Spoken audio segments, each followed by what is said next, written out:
आइए conic section की शिनाख्त की एक और मश्क हल करते हैं। तो हमारे पास है 4y स्क्वायर तफरीक 50x ये बराबर है 25x स्क्वायर जमा 16y जमा 109। ठीक, तो सबसे पहले हम जो है x और y टर्म्स जो हैं इन्हें हम ग्रुप करेंगे।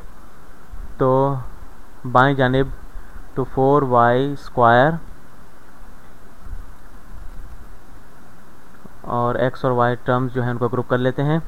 तो यहाँ पर 16y जो है इसको हम बाएं जानिब ले आते हैं। तो हम 16y तफरीक करें दोनों जानिब से तो ये इस तरह हो जाता है तफरीक 16y और दाएं जानिब जो है ख़त्म हो जाएगा। तो अब 25x स्क्वायर जो है इसे तफरीक करते हैं दोनों जानिब से तो ये इस तरह हो जाएगा तफरीक 25x स्क्वायर तफरीक 50x। ठीक, और 109 जो है इसे दाएं जानिब भी रखते हैं, ये एक बराबर है 109 के। तो ये मसावत कुछ इस तरह होगी। x और y को एक तरफ लाने का मकसद यह है कि हमें पता चले कि हम किस किस्म की इक्वेशन है और इसे जो है हम आसानी के साथ हल कर सकें। तो आइए स्क्वायर को जो है इसके मुरब्बा मुकम्मल करें। तो y और x के जो कोफिशिएंट हैं इन्हें हम जो है कॉमन ले आते हैं। तो 4 जो है मुश्तरक निकाला तो हमारे पास बच गया y स्क्वायर तफरीक 4y जमा हम कुछ अदद यहाँ पे जमा करेंगे मुरब्बा मुकम्मल करने के लिए। तो तफरीक 25 ज़रब 25 हम मुश्तरक ले आए तो हमारे पास बच गया x स्क्वायर तो जमा 2x, क्योंकि मनफी 50x में से मनफी 25 हम मुश्तरक निकाल लिया तो जमा हम कुछ अदद जो है इसमें जमा करेंगे तो ये बराबर है 109 के। तो स्क्वायर को हमने कंप्लीट करना है तो हम क्या डालेंगे, तो मनफी 4 जो है यहाँ पर इसका आधा जो है मनफी 2 होता है। और यहाँ पर अगर आपने वीडियो देखी है कंप्लीटिंग स्क्वायर वाली तो आप यकीनन इसे जानते होंगे। तो ये मनफी 2 जो है ये मनफी 4 का आधा होता है और मनफी 2 का स्क्वायर जो है वो 4 होता है। तो यहाँ पर हम 4 जो है वो जमा नहीं कर रहे हैं, हम यहाँ पर 16 जमा करेंगे। 4 को 4 से ज़रब देंगे तो ये 16 हो जाएगा। तो यहाँ पर हमें जो है दाएं जानिब जो है 16 जमा करना होगा ताकि मसावत बराबर रहे।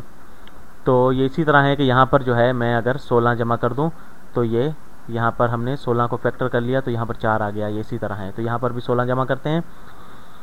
तो इसी तरह अब जो है x को देखते हैं कि 2 का आधा जो है वो 1 होता है और 1 का जो है मुरब्बा वो 1 ही होता है। तो यहाँ पर 1 हम जमा कर रहे हैं दाएं जानिब। तो यहाँ पर हम जो है मनफी 25 से ज़रब देंगे तो ये मनफी 25 ही हो जाएगा। तो हम तफरीक करेंगे 25, तो हम यूँ समझें कि 25 जो है तफरीक कर रहे हैं बाएं जानिब और दाएं जानिब दोनों जानिब से तफरीक करेंगे तो ये बराबर होगा। अब जो है हम इसे हम मुरब्बा मुकम्मल करते हैं। तो y तफरीक 2 होल स्क्वायर ये इसका जो है मुरब्बा बनता है। तो ये जो है इसके फैक्टर होते हैं, अगर हम फैक्टराइज करें इसे तो ये इसी तरह बनता है अगर आपने पोलिनोमियल की वीडियो देखी हो। तो इसी तरह मनफी 25 ज़रब x जमा 1 होल स्क्वायर तो ये बराबर है 109 में 16 जमा करना है और फिर तफरीक करना है 25 तो ये 100 के बराबर होता है। ठीक, तो हम जो है कुछ करीब तरीन पहुंच गए हैं। तो दोनों जानिब 100 से जो है हम तकसीम कर देते हैं। तो y तफरीक 2 स्क्वायर 4/100 जो है वो 1/25 के बराबर होता है। ठीक, तो ये हम नीचे 25 लिख देते हैं तफरीक। तो 25/100 जो है ये 1/4 के बराबर होता है। तो ये x जमा 1 होल स्क्वायर बटा 4 बराबर है 1 के। तो ये स्टैंडर्ड फॉर्म में हमारे पास आ गया है और ये यकीनन एक हाइपरबोला है। तो यहाँ पर हम सबसे पहले जो है मरकज़ निकालेंगे हाइपरबोला का। तो ये x जो है वो मनफी 1 है और y जो है वो मस्बत 2 है। ठीक,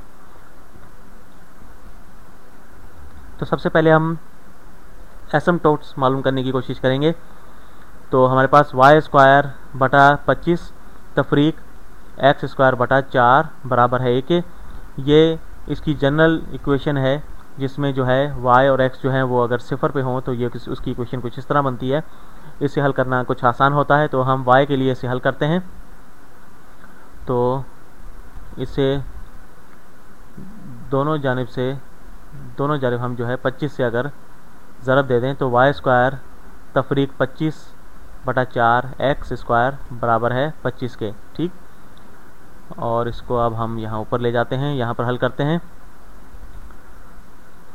तो ये अगर हम जमा कर दें 25 बटा 4 एक्स स्क्वायर तो ये बराबर हो जाता है वाई स्क्वायर बराबर है 25 बटा 4 एक्स स्क्वायर जमा 25। ठीक, तो y बराबर होगा मस्बत या मनफी स्क्वायर रूट 25 बटा 4 एक्स स्क्वायर जमा 25 के। ठीक, तो एसिम्पटोट जो है वो तकरीबन आप देखें कि ये इसके बराबर तो नहीं होगा हाइपरबोला के, लेकिन ये इससे थोड़ा ज़्यादा होता है। तो यहाँ पर देखें कि अगर x जो है वो मनफी या मस्बत इन्फिनिटी पर चला जाए तो हम जो है इसको निकाल सकते हैं। x जो है वो बहुत ज़्यादा इसकी कीमत हो जाए मस्बत या मनफी, तो जैसा कि हम पिछली वीडियो में किया है, ये जो दाएं जानिब कांस्टेंट वैल्यू है ये इसका असर इस पर ज़्यादा नहीं होगा क्योंकि ये कीमत बहुत ज़्यादा हो जाएगी x की। इसलिए जो है ये टर्म जो है ये हम लेंगे 25 बटा 4 का जो है 25 बटा 4 एक्स स्क्वायर ये बराबर हो जाएगा, इसका जज़र जो है मस्बत या मनफी 5 बटा 2 एक्स के बराबर हो जाता है। ठीक, तो ये हमारा जो है तकरीबन एसिम्पटोट्स हमारे पास आ जाती है इसकी कीमत। तो हम जो है इसे प्लॉट करते हैं। तो यूँ कहें कि ये हमारे पास जो है ये y एक्सिस है और ये है x एक्सिस।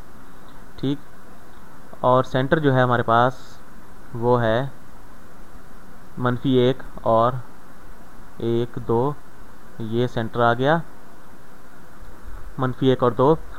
और यहाँ पर देखें कि जो एसिम्पटोट का जो स्लोप है वो 5 बटा 2 है। तो और यहाँ से अगर वो इसका मरकज़ ये है तो यहाँ पे गुज़र रहा है, तो इसका स्लोप जो है ये हमें मिल गया है 5 बटा 2। तो मस्बत 5 बटा 2 का मतलब है दाएं जानिब 2।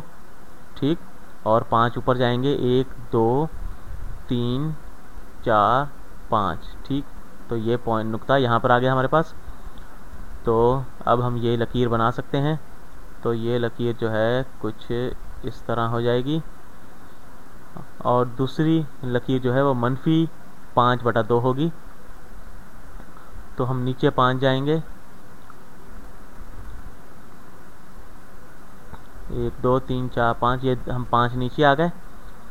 तो ये लकीर कुछ इस तरह हो जाएगी, इस नुक्ते से ये इसके मरकज़ से गुजरती हुई यहाँ पर आ जाएगी। ठीक, तो ये हमने दो एसिम्पटोट्स जो हैं वो बना लिए हैं। अब हमने मालूम करना है कि हाइपरबोला जो है वो कहाँ पर आएगा। तो यहाँ पर देखें कि ये इक्वेशन जो थी इसमें अगर ये सेंटर 0 पे हो तो x जो है वो सिफर हो सकता है। तो अगर x सिफर हो जाए तो y स्क्वायर जो है ये बराबर हो जाता है 25 के। तो x जो है वो सिफर हो सकता है, तो x जो है वो मनफी 1 के बराबर हो सकता है। अगर x मनफी 1 के बराबर हो तो y माइनस 2 स्क्वायर बटा 25 जो है इसे हम हल कर सकते हैं। तो यहाँ पर हम इसे करते हैं कि अगर x जो है वो बराबर हो मनफी 1 के तो ये इक्वेशन जो है वो किसके बराबर हो जाएगी। तो ये हो जाएगी y तफरीक 2 स्क्वायर बटा 25, ये सिफर हो जाएगा और तफरीक सिफर बराबर है 1 के। तो हमारे पास आ जाएगा y तफरीक 2 स्क्वायर बटा 25 बराबर है 1 के और y तफरीक 2 होल स्क्वायर बराबर है 25 के। ठीक, तो हम जो है y माइनस 2 बराबर है प्लस या माइनस 5 के, क्योंकि हम दोनों जानिब जो है वो जज़र निकाल लिया है। तो y तफरीक 2 बराबर है 5 के, या y तफरीक 2 बराबर है -5 के। तो ये यहाँ पर जो है y जो है हमारे पास 7 हो जाता है, दोनों तरफ जमा करें 2 और y बराबर हो जाता है -3 के। तो हमारे पास पॉइंट आ गया -1 और 7, और दूसरा पॉइंट है -1 और -3। ठीक, तो -1 यहाँ पर है, 1 2 3 4 5 6 7 यहाँ पर आ गया। ठीक, और -1 और 1 2 3 -3 यहाँ पर आ गया। ठीक, तो ये 2 पॉइंट जो है हमारे पास ग्राफ पर आ गए, और ये जो है एक उमूदी हाइपरबोला है। और इसका तरीका यह है कि आप देखेंगे अगर हम पॉजिटिव स्क्वायर रूट लें इसका मस्बत, तो ये थोड़ा सा जो है एसिम्पटोट से थोड़ा सा ऊपर होगा, हाइपरबोला थोड़ा सा ज़्यादा होगा, तो इसलिए ये जो है ये ऊपर आएगा यहाँ पर, और ये मस्बत स्क्वायर रूट होगा तो ये थोड़ा सा ऊपर होगा, ज़्यादा होगा एसिम्पटोट से, तो ये कुछ यहाँ पर आएगा, तो ये कुछ इस तरह बनेगा, यहाँ पर ये कुछ इस तरह होगा, और ये कभी छुएगा नहीं एसिम्पटोट को, और इसी तरह ये नीचे भी इसी तरह बनेगा, और ये आगे चलता जाएगा। बहरहाल उम्मीद है ये आपको समझ में आया होगा, और मैं आपसे इजाज़त चाहूँगा।